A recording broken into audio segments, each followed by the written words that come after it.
네. 그렇다 보니 좀 결국 전반기가 다 지났네요. 네네, 그렇습니다. 네. 전반기를 끝내시면서 어떤 소회가 또 미흡했던 건 무엇이 미흡했고 앞으로 또 후반기는 어떻게 할 것인지 좀 말씀 좀 네. 해주십시오. 지난 2년 동안 참 열심히 뛰었다 싶은 네. 생각이 듭니다. 가능하면 현장 속이 답이 있다라고 하는 생각으로 현장 구석구석 다니고 또 현장에서 많은 분들을 만나서 대화도 나누면서 그것이 우리가 지향해 가야 될 정책 방향이 뭘까라고 하는 것들을 많이 생각하고 정책에 반영시켜 가도록 노력했습니다. 의정부를 지켜보면서 제가 가장 역점을 두고 그리고 또 풀어야 될 숙제라면 도시의 자족성을 높이는 일입니다. 도시가 그동안 서울의 배드타운으로 형성되어지는 모습들이 점차 그 방향으로 계속 가속화되어가는 그런 느낌들이 있습니다. 대부분 서울 위성 도시들이 자족 맞습니다. 도시가 아니고 네. 배드타운이 많이 되죠. 결국 요약하면 좋은 일자리가 부족하다라고 하는 것인데요. 그렇죠. 좋은 일자리는 역시 좋은 기업이 만들어내는 것입니다. 어떻게 해서든지 좋은 기업을 유치를 하려고 노력을 합니다. 의정부의 1인당 GRDP, 1인당 생산성 개념이죠. 경기도에서 최하위권에 있습니다. 또 그런 것들이 그대로 지표로 나타내어지는 것이 의정부시의 재정 자립도가 지난 15년 동안 거의 절반으로 떨어져 가고 있습니다. 앞으로 계속해서 이렇게 감소를 하고 있었네요. 계속 감소가 되고 있는데 어. 그런 것들을 반등시킬 모멘텀이 뭘까 생각을 해보면 역시 좋은 일자리 문제입니다. 그런데 의정부에는 기회 요인이 있습니다. 그동안 70년 동안 미군이 이 좁은 의정부 땅에 8군데나 미군이 기지가 배치해 있었습니다. 그렇죠. 그리고 또 미군이 배치해 있으면 거기에 협력하는 한국 군부들도 같이 있고 네. 그래서 군사도시 이미지가 굉장히 컸었는데 2018년을 기점으로 해서 미군들이 다 떠났습니다.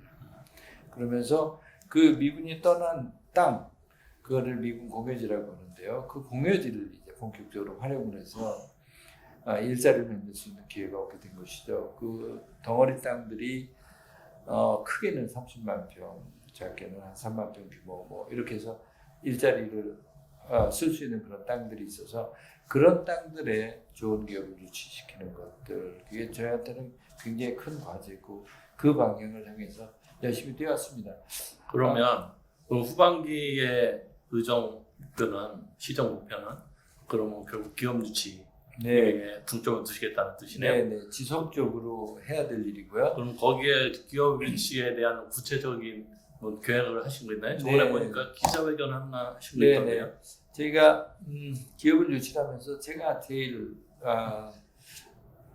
보람있게 느꼈던 것 중에 하나는 우리 조직이 기업을 유치해야지만 우리 자생력이 생긴다, 자족성이 생긴다라고 하는 것들을 이제 조직이 이해를 하고 그것에 우리 지역이 갖고 있는 장단점에 대해서 전념을 하게 되죠. 기업을 유치하는 전담 조직도 신설을 하고요. 이렇게 해서 뛰었는데 결국 제가 느끼기에는 우리 이 기업 유치 성공을 하게 되는 요인은 결국 절박감입니다. 내가 이 일이 우리 조직에 우리 공동체에 꼭 필요하다는 거는 그 절박감에 의해서 움직입니다. 그렇게 한 2년 정도 뛰었는데 그래도 성과들이 꽤 있었습니다. 5개 기업 정도를 유치했습니다. 그래서 용현산업단지에 데이터 클라우드 센터 한 3,500 정도 투자하는 데이터 클라우드 센터를 유치해서 현재 설계에 들어가 있습니다. 이 설계가 마무리되고 바로 착공에 들어가면 2026년도에 이제 본격적으로 가동이 됩니다.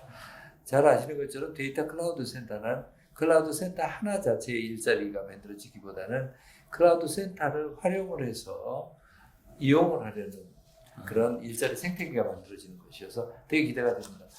그리고 또 LH 경기 북부본부로 유치를 했습니다. LH 경기 북부본부가 1년에 한 9조 원 정도를 집행하는 대규모 조직입니다. 1년에 그 LH 본부가 관여하는 사업장만 하더라도 130조 정도를 북부본부가 관여하고 있습니다. 그곳에서 지금 이미 벌써 우리 의정부에 들어와서 사무실을 열고 일을 들어가기 시작하는데요. 우리 경험상 압니다. 10억 원을 지출하기 위해서도 우리 몇 번을 만나서 회의를 합니까? 그죠. 많이 하죠. 많이 회의를 하게 되죠. 그죠. 그 9조 원의 예산을 집행한다는 얘기는 의정부에서 굉장히 많은 기업들이 와서 그렇죠. 만나서 논의하게 그렇죠. 되고요. 조만간 계속 이어져서 설계 회사나 건설 관련 회사들이 줄지어 의정부에 따라서 입주하게 되는 그런 효과를 얻게 될 겁니다. 그리고 의정부도 도시 기반을 확충을 하고 만들어 가는데 LH와 협력해야 될 사업들이 굉장히 많이 있습니다. 그렇죠. 그렇죠. 벌써 LH가 여기 들어와 있으니까 훨씬 협의하는 속도도 빨라지고요. 그리고 의정부의 사정들에 대한 이해가 빨라지기 때문에 훨씬 빠르게 일이 진척이 됩니다. 하나의 예를 들어보면 범행점 타운이 그 서울의 입구에 들어가는 곳에 새롭게 만들어지게 되는데 이런 새로운 타운을 만들었을 때 제일 관점이 광역교통에 대한 기반 개선을 어떻게 하느냐라고 하는 것입니다. 거기에 대한 또 다른 보관이 있으신가요? 네, 그래서 당초 LH 경기 북부가 본부가 들어오기 전에 협의했었던 곳에 거의 3배 이상의 광역교통 개선 그 예산을 확충할 수 있었습니다. 그래서 LH가 저 북부가 들어오고 제가 하나 예시만 드는 것이 그런 것인데요. 그 외에 굉장히 많이 있습니다. 그게요. 유무형으로 우리 도시 발전에 이끌어 나가는데 굉장히 큽니다. 또 바이오칸이라고 하는 회사도 유치했는데요. 우리나라의 인공 장기를 생산하는 데 있어서 독보적인 특허를 갖고 있는 기업입니다. 그 기업이 의정부에 자리를 잡고 현재 그 기업을 키워가는 일들을 시작하는데 굉장히 큰 일입니다. 그리고 또 우리 의정부 미군 공여지의 일부를 띄워서 그곳에 농협을 유치를 하는 농협이 한 500억 정도 투자하는 것으로 지금 진행하고 있는데 아마 좀 더 투자해가면서 일이 되어질 것입니다. 그 농협이 투자하고자 하는 위치가 의정부에서는 좀 외곽에 있는 곳인데요. 그것에 농협을 뒷받침할 수 있는 여러 유통사업 같은 것들이 들어가게 되면 지역사회도 굉장히 변화가 될 거고요. 또 시어스라고 하는 회사도 하나를 또 유치를 했는데요. 그 회사가 인공관절 등을 생산하는 회사입니다. 그런 회사들이 들어와서 투자를 본격적으로 기업을 확장시키고 일을 하게 되는데 그런 것들이 굉장히 큰 바탕이 됩니다. 제가 우리 기업하는 분들을 만나서 보면 기업이 투자를 결정할 때 여러 가지 고려사항이 있는데요. 우선은 좋은 교통환경이냐라고 굉장히 중요합니다. 그런데 의정부는 인천공항에서 45분 의정부입니다. 굉장히 빨리 옵니다. 인천공항에서 의정부까지 45분 45분. 서울 외곽순환 수원에서 의정부 올 때 1시간이 넘게 걸리는데 2시간 걸립니다. 그러니까 그 인천에서 이쪽에 오는 것은 차가 안 막히는 외곽순환도로를 타고 오기 때문에 45분이면 옵니다. 금방 오네요. 강남에서 의정부 들어오는데 30분이면 옵니다. 이제 굉장히 빠른 곳이죠. 그렇죠. 그리고 의정부는 서울의 도봉구, 노원구 붙어 있는 곳입니다. 그리고 이곳에 또 굉장히 큰 장점이 30대, 40대 우수한 인력이 많다라고 하는 것입니다. 아침에 제가 출근할 때 가보면 지하철 2호선, 7호선 그리고 또 광역버스를 타고 서울로 굉장히 일자리 때문에 가게 됩니다. 그분들이 의정부에 좋은 기업이 들어오면 전부 의정부에 자리 잡을 분들입니다. 그분들에게 물어봅니다. 편도 출근 시간 얼마나 걸립니까? 보통 1시간 반 정도 이렇게 몇 번 환승하고 가니까 1시간 반, 어떤 분은 2시간 걸린다고 그럽니다. 그러면 왕복 3시간에서 4시간입니다. 내 생활 공간 주변에 일자리를 갖고 있는 거하고는 삶의 질이 근본적으로 다른 문제입니다. 당연히 그분들이 의정부에 일자리를 가질 수 있는 기업하는 분들은 제일 중요한 것이 좋은 인력을 확보할 수 있느냐. 그게 그렇죠. 중요한 핵심입니다. 그렇죠. 그리고 또 기업하는 분들의 입장에서 보면 좋은 인력, 어디에 좋은 인력이 있냐면 역시 좋은 자연 생태 환경을 잘 갖춘 곳에 좋은 인력이 모여서 할 수밖에 없습니다. 그곳에 문화가 풍성한 곳, 자연 환경을 잘 갖춘 곳입니다.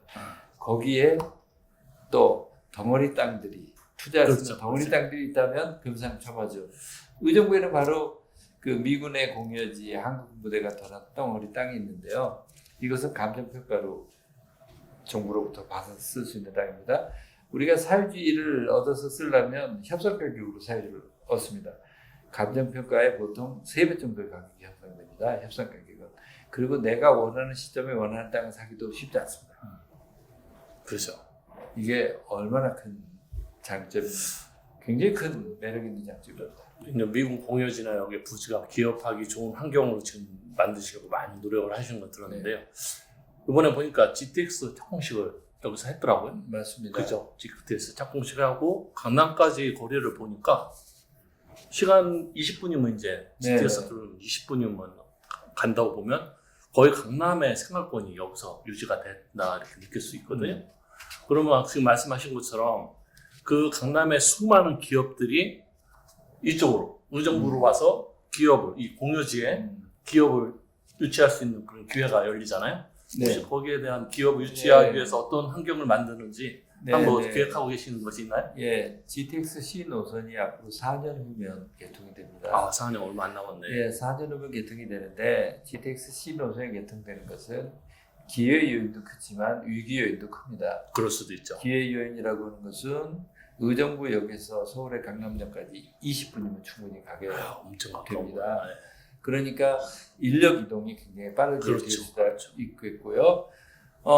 그런데 반면에 위기의 요인은 우리가 의정부가 준비를 하지 않으면 서울로 빨려 들어갈 가능성들이 또한 매우 큽니다.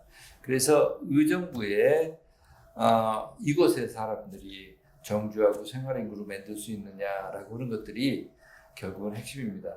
제가 이번에 의정부역 앞에 1조 3천억 정도의 대규모 매물들을 투자하는 프로젝트를 발표했었습니다. 의정부역이 한 8,200평 정도가 우리 CUD 땅이 있습니다. 지금 현재는 공원으로 쓰고 있는데요. 의정부역 앞에 일대가 의정부의 상업용지의 70%의 그곳에 다 모여있는 곳입니다. 이곳이 의정부 주변에 유동인구가 가장 많은 이곳에서 활발하게 경제활동이 있어야지만 의정부는 경기 북부의 중심으로서의 역할이 되어져 갈 것이라고 보여지기 때문에 그렇습니다. 그 땅에 대해서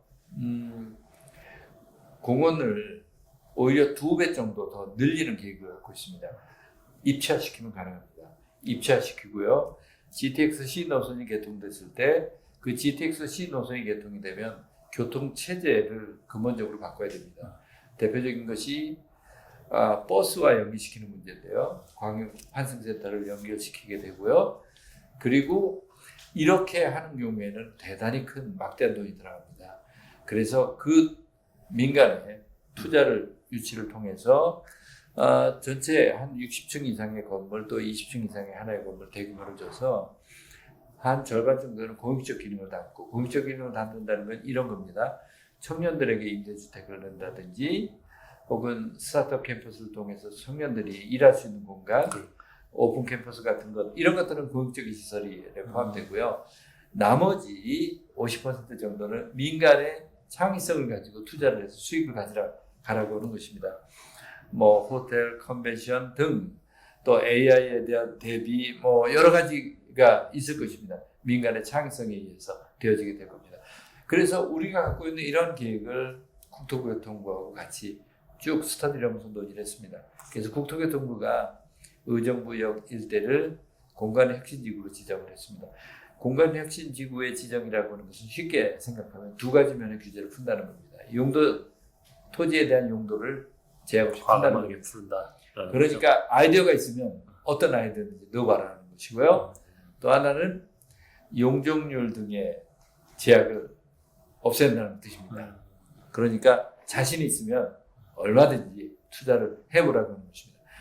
그렇게 되었을 때 자신 있게 투자라고 한다고 해서 그렇게 쉽게 투자를 하기 쉽지 않습니다. 왜냐하면 이 의정부역이 강남이나 그리고 의정부역에서 5분 거리인 창동과 차별화된 독특한 특성을 갖지 못하면 여기 투자를 해도 강남에 빨려 들어갈 가능성이 매우 높습니다. 그래서 차별화된 특성을 찾아서 투자를 해야 되는데 이런 투자는 역시 민간의 창의성, 독창성을 가지고 투자를 해야지 우리 행정이 그것을 그림을 그리면 저는 성공 못한다고 봅니다. 우리 행정은 역시 공익성 있는 부분들에 대해서는 행정이 같이 그림을 그리되 민간이 투자를 해서 수익을 얻어가는 부분 그리고 전체 이 사업에 대한 예산 우리 행정이 뒷감당할 것은 어렵습니다. 민간이 투자를 하되 그것에 대한 수익을 민간이 절반 정도를 가져가게 되는 이 구조 속에서 그 차별화된 창의성 있는 투자를 유도하기 위해서 민간의 힘을 얻으려고 합니다. 사실 제가 그때 경기도에서 함께 일을 할 때 우리 시장님이 되게 집념이 강하고 대단한 친화력을 발휘하면서 이 비즈니스에 대단히 능통하다 이렇게 생각을 했습니다. 그리고 그 당시에 해외 유치 기업도 많이 했었잖아요. 네, 많이 했었죠. 네, 지사님 도와서 해외도 많이 나가시고 해외 기업도 유치하고 막 그렇게 하셔서 사실 지금 말씀하실 그 내용이 그때 경험을 삼아서 의정부시를 한층 더 발전시킬 수 있는 보관을 가지고 계신다라는 걸 느꼈습니다. 그러면서 또 한편으로는 아까 위기의식에 대해서 조금 말씀을 들었을 때 어떻게 보면 기존에는 시장도 그냥 의정부를 발전시킨다는 개념이었다면 이제 시장님께서는 강남과 경쟁을 하는 그런 큰 중차대한 목표가 생긴 거네요. 네, 강남과 엄밀히 얘기하면 그렇죠. 경쟁 플러스 근데 독자성을 갖는 차별화된 특성을 가져야겠죠. 아마 대한민국의 모든 경제, 문화, 교통 모든 것들이 결집되어 있는 것이 현실적으로 강남입니다. 그 강남과 이기려면 그리고 강남에 우리가 빨려 들어가지 않으려면 의정부만의 독자성, 의정부만의 독특한 창의성이 갖지 않고는 저는 경쟁이 굉장히 어렵다고 보여집니다. 그 부분을 지금 아이디어를 모으고 하기 위한 것이 저한테 주어진 큰 숙제입니다. 지금까지 의정부 시장님을 맡고 계신 우리 김동건 시장님을 뵙고 의정부에 대한 인터뷰를 했습니다. 시장님이 정말 시민들의 건강을 많이 생각하고 또 의정부 발전을 위해서 경제, 산업, 기업 유치 등 그런 다양한 여러 가지에 많은 관심을 갖고 계시다라는 생각이 들었습니다. 제가 정결 돋보기 세상이잖아요. 말 그대로 돋보기가 꼼꼼하게 살핀다는 뜻인데요. 저보다 더 의정부를 이렇게 돋보기로 꼼꼼히 살피시면서 시민들이 전혀 불편하지 않고 건강한 삶을 누릴 수 있도록 시정을 위해서 정말 많은 노력을 하고 계시다라는 것을 느꼈습니다. 여러분들도 어떻게 생각하십니까? 내 삶을 바꾸는 도시 의정부. 우리 김동건 시장님을 보면 충분히 의정부를 내 삶을 바꾸는 도시로 만들 수 있겠구나 이렇게 느끼실 수 있죠. 시장님, 앞으로 의정부에 대해서 더 많은 기대를 하도록 하겠습니다. 감사합니다. 오늘 인터뷰해 주셔서 정말 고맙습니다. 네, 고맙습니다. 네. 앞으로 의정부가 정말 내 삶을 바꾸는 도시로 발전하길 기원하면서 오늘 의정부 시장님이신 김동건 시장님과 인터뷰를 마치도록 하겠습니다. 감사합니다.